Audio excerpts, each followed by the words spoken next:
Hello everyone, I am Jyoti Jha and welcome to NCERT the mind. तो आज हम लोग पढ़ेंगे क्लास 8 हिंदी दुर्वा का चैप्टर 4 ओस कविता। तो चलिए पढ़ना स्टार्ट करते हैं। आप भी अपना बुक निकालिए और मेरे साथ साथ समझने की कोशिश कीजिए। मैं आपको लाइन बाय लाइन इस पढ़ के सुनाऊंगी और उसके अर्थ भी समझाऊंगी, ठीक है। तो पहले जानते हैं कि इसे लिखा है किसने। ओस कविता, ठीक है। ओस कविता को लिखा है लेखक सोहनलाल द्विवेदी जी ने। बहुत ही अच्छी कविता लिखी है। तो चलिए अब पढ़ना शुरू करते हैं, ठीक है। तो देखिए क्या कहा जा रहा है कि हरी घास पर बिखेर दी है ये किसने मोती की लड़ियाँ, कौन रात में गूंथ गया है ये उज्जवल हीरों की कड़ियाँ, ठीक है। तो देखिए ये लाइन है। अब इसका अर्थ समझते हैं कि इस लाइन में क्या कहा जा रहा है। प्रस्तुत पंक्तियाँ सोहनलाल द्विवेदी जी के द्वारा रचित कविता ओस से उद्धत है। यानी कि ये जो है ना, ये ओस कविता से लिया गया है ये लाइन, ठीक है। ओस की बूंदों की नैसर्गिक सुंदरता से कवि बेहद अभिभूत हैं। यानी कि इस कविता से वो बहुत ही प्रसन्न हैं। इन पंक्तियों के माध्यम से ओस की बूंदों पर अपना भाव व्यक्त करते हुए कवि कहते हैं कि सुबह सुबह जाड़े के मौसम में ओस की बूंदें मानो ऐसा प्रतीत हो रही है जैसे किसी ने हरी हरी घास पर मोती की लड़ियाँ बिखेर दी हो। तो आपने देखा होगा कि जब हम लोग सुबह उठते हैं, यानी कि जाड़े के मौसम में जब सुबह उठते हैं तो हरी हरी घास जो होती है, घास पेड़ पौधे जो होते हैं उस पे छोटी छोटी जो है ना मोती की बूंदों के जैसा कुछ रहता है, तो उसे ही ओस कहते हैं। वो कैसा लगता है? बिल्कुल जैसे लगता है जैसे कि किसी ने मोती की लड़ियाँ बिखेर दी हो, ऐसा ही लगता है। तत्पश्चात कवि को जिज्ञासावश ऐसा लग रहा है कि मानो रात के सन्नाटे में कोई उज्जवल हीरों की कड़ियाँ गूंथ गया हो, ठीक है।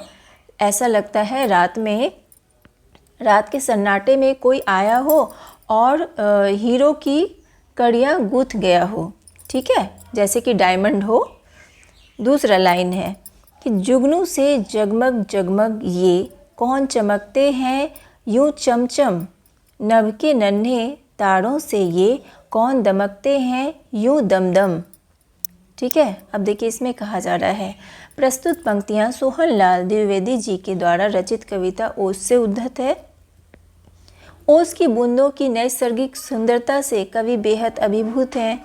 इन पंक्तियों के माध्यम से ओस की बूंदों पर अपना भाव व्यक्त करते हुए कवि कहते हैं कि जब सूर्य की किरणें ओस की बूंदों पर पड़ती है तो वे जुगनुओं की तरह जगमगा उठते हैं, ठीक है।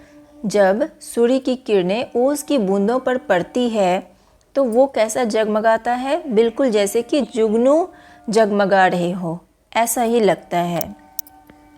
आगे कवि कहते हैं कि ये ओस की बूंदें नभ यानी कि आसमान, नभ के छोटे छोटे तारों के समान दमक रहे हैं, यानी कि चमक रहे हैं, ठीक है। लूटा गया है कौन जौहरी, लूटा गया है कौन जौहरी, अपने घर का भरा खजाना, पत्तों पर फूलों पर पग पग बिखरे हुए रतन है नाना, ठीक है। प्रस्तुत पंक्तियाँ सोहनलाल द्विवेदी जी के द्वारा रचित कविता ओस से उद्धत है। यानी कि ओस कविता से लिया गया है, ठीक है। ओस की बूंदों की नैसर्गिक सुंदरता से कवि बेहद अभिभूत हैं। इन पंक्तियों के माध्यम से ओस की बूंदों पर अपना भाव व्यक्त करते हुए तथा पत्ते फूल और कदम कदम पर चमकते ओस की बूंदों को रतन की संज्ञा देते हुए कवि कहते हैं कि इस तरह के जो नाना प्रकार के रतन बिखरे हुए हैं मानो किसी जौहरी ने अपना पूरा खजाना लुटा दिया हो, ठीक है। तो कहते हैं कि ये जो है ना ओस की बूंदों पर अपना भाव व्यक्त करते हुए कवि कहते हैं, व्यक्त करते हुए तथा पत्ते फूल और कदम कदम पर चमकते ओस की बूंदों को रतन की संज्ञा देते हुए, रतन की संज्ञा खजाना, ठीक है, यानी कि रतन जो होते हैं बहुत तरह के हीरे जवाहरात, इसकी संज्ञा देते हैं कि इस तरह के जो नाना प्रकार के रतन बिखरे हुए हैं मानो किसी जौहरी ने जौहरी क्या होता है? जो जेवर का काम करता है, जो सोने चांदी, हीरे जवाहरात ये सब चीज़ बनाता है, उसे जौहरी कहते हैं। ठीक है। जौहरी ने अपना पूरा खजाना लुटा दिया हो यानी कि सारा बिखेर दिया हो। ठीक है। बड़े सवेरे मना रहा है कौन खुशी में ये दिवाली, वन उपवन में जला दी है किसने दीपावली निराली।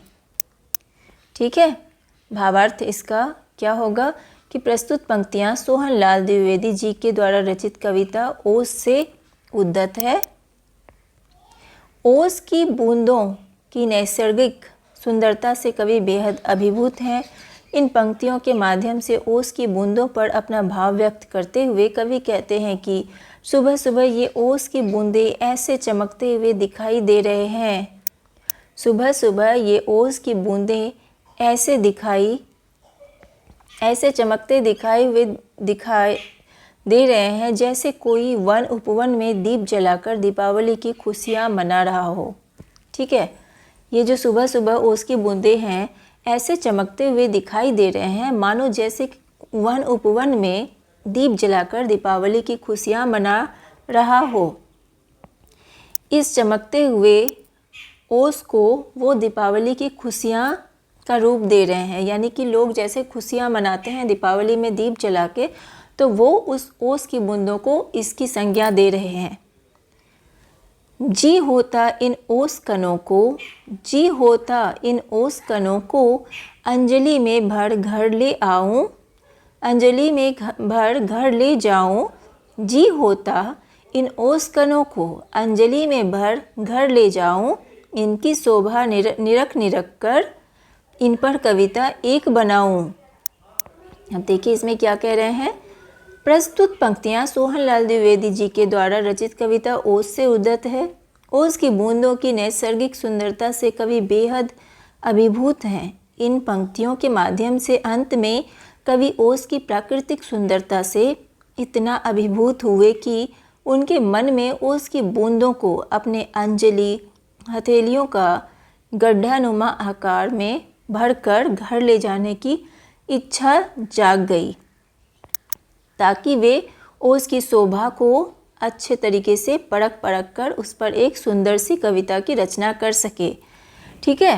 तो उनका क्या मन हुआ, कवि ओस की प्राकृतिक सुंदरता से इतना अभिभूत हुए, यानी कि उनको इतना अच्छा लगा ओस की प्राकृतिक सुंदरता कि उनके मन में ओस की बूंदों को अपने अंजलि क्या होता है, जो अपना जो आपका हथेली होता है, हथेली अगर आप जल लेते हैं, पानी भरते हैं अगर उसमें, तो गड्ढानुमा हो जाता है। तो उसमें वो उनका मन हुआ कि उसमें वो पानी भर के उस ओस को भर के अपने घर ले जाए। ठीक है। और उस पर एक कविता बनाए। ठीक है। उनका ये मन होता है। तो ये जो है ना कविता बहुत ही अच्छा है, तो आप इसे याद रखिएगा। इसके जो लेखक हैं सोहनलाल द्विवेदी जी, इनका नाम भी आपको याद रखना है क्योंकि एग्ज़ाम में पूछ सकता है। तो अच्छे से पढ़िए और इस अच्छे कविता को समझने की कोशिश कीजिए क्योंकि बहुत ही प्यारी कविता है। ठीक है। और इसके प्रश्न उत्तर मैं आपको नेक्स्ट वीडियो में बताऊंगी और मुझे ज़रूर बताइए कमेंट करके कि आपको मेरा पढ़ाना कैसा लगता है, तो मुझे बहुत अच्छा लगेगा। अगर अच्छा लगा हो तो NCERT द माइंड को लाइक कीजिए, सब्सक्राइब कीजिए और पास में दिए गए बेल आइकन को ज़रूर प्रेस कर दीजिए ताकि NCERT से रिलेटेड जितने भी वीडियोज़ हैं वो आपके पास समय से पहुंचती रहे। मिलते हैं नेक्स्ट वीडियो में, तब तक के लिए bye, take care, thanks to watch my video.